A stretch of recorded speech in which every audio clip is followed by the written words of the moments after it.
کسی ایک نے بھی یہ کیا ہوا ہے کہ میرا تحریک لبیک نال کوئی تعلق نہیں. کہتے ہیں ابھی ہمیں جلسہ نہیں کرنے دیا جا رہا.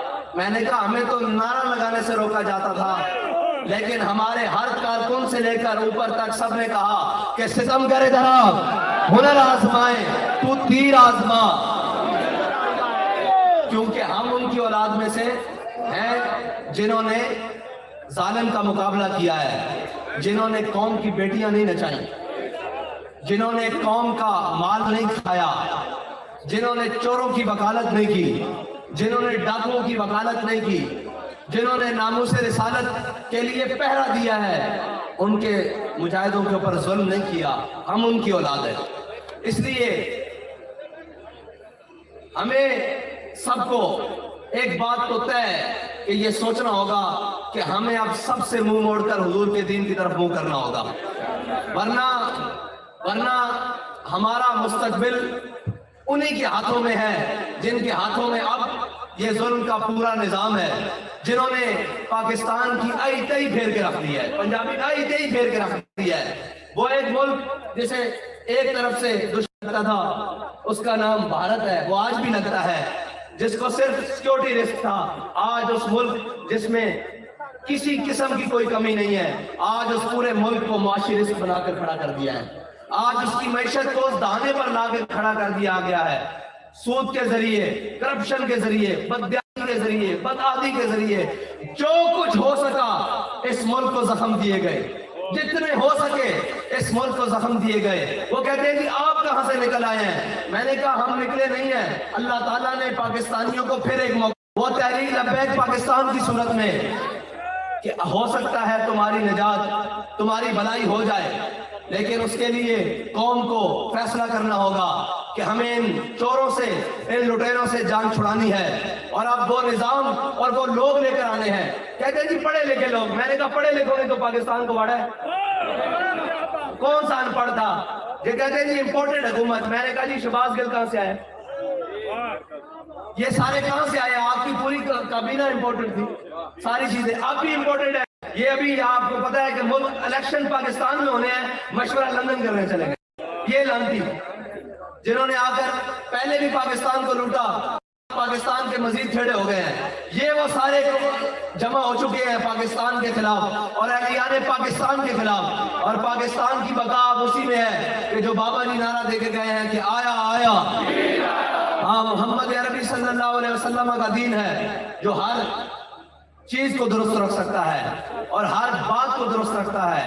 اور وہ دین خالی خشکوں کا دین نہیں، وہ دین بھی نہیں کہ جس میں صرف لوٹا بسترا مسلح ہو اور صرف باتیں ہوں. نہیں، وہ دین نہیں. علامہ اقبال سے کہتے ہیں کہ وہ دین کون سا؟ علامہ اقبال کہتا ہے عقل و دل و نگاہ کا مرشد اولی ہے عشق، عشق نہ ہو تو شر و دی بت قدہ تصورات. کہتے ہیں حضرت خالد بن ولید کو کسی جنگ میں شکست کیوں نہیں ہوئی تو کسی نے پوچھا خالد آپ بڑے طاقت والے ہیں، آپ بڑے مجاہد ہیں، آپ کے پاس بڑی تلوار دھنی ہے، آپ بڑے جنگ کے فن کو جانتے ہیں. تو آپ نے فرمایا نہیں ہو جھلے ہو، اس وجہ نہ نہیں. خالد نے اپنے آقا مولا دے پیشانی دے بال اپنی ٹوپی چ رکھے ہوئے ہیں، جدھر منہ کردا اللہ تعالیٰ فتح دیتا جانا.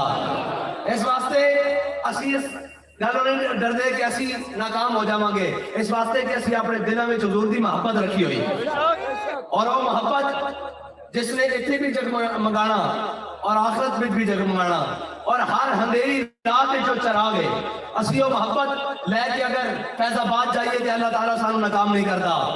اسی وہ محبت لے کے صرف پنڈی تک پہنچیے تو اس گیرٹ بیلڈر گستاخ کو اپنے کام روکنے پہنے، اور اسی یہ محبت لے کے وزیر آباد آئیے تو پوری حکومت تک ہر چیز پلٹ کے رکھ دینا. اور جس میدان میں چاہیے اللہ تعالیٰ سانو فتح دینا.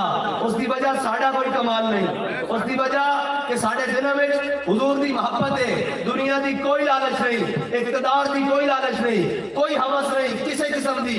اس واسطے ساڑھے دنوں میں جو محبت موجود ہے جڑی ہر باطل کو شکست دے سکتی، ہر ظلم دے نظام کو ختم کر سکتی، ہر ختم ہوئی ہوئی چیز کو دوبارہ بحال کر سکتی، اور پاکستان دے ہر مشکل دے ویلے صرف وہی بات اور وہی گل کم آ سکتی جڑے امیر المجاہدین کہہ کے گئے. اے لوگ مذاق اڑاتے رہے کہ معیشت کس طرح دوست ہوئے گی. تو نہیں پتا کہ معیشت پاکستان دیوالی کچھ دنوں پہ کھڑیا. شاید تو ہمیں احساس نہیں کہ میں بار بار معیشت کی گل کیوں کر رہا کہ پاکستان دا معیشت بالکل اس ٹائم اس طرح ڈاوا ڈول کھڑی. وہ کہنے سے نہیں بابا جی کہنے سود نہیں ہے جنہاں کو لے آنے انہاں کو دیو. میں تو انہوں قسم کھا کے کہنا کہ پاکستان کی معیشت دا آخری حل وہی ہوئے گا جو امیر المجاہدین فرما کے گئے.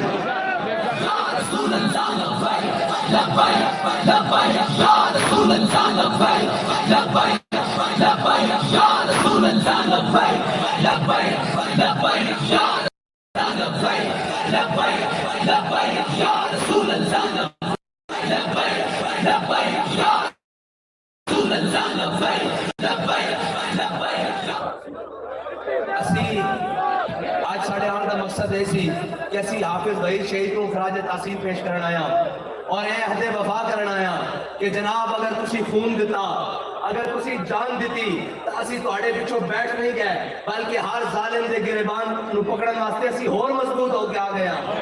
اور حافظ صاحب تواڈی روح نو لکھا سلام.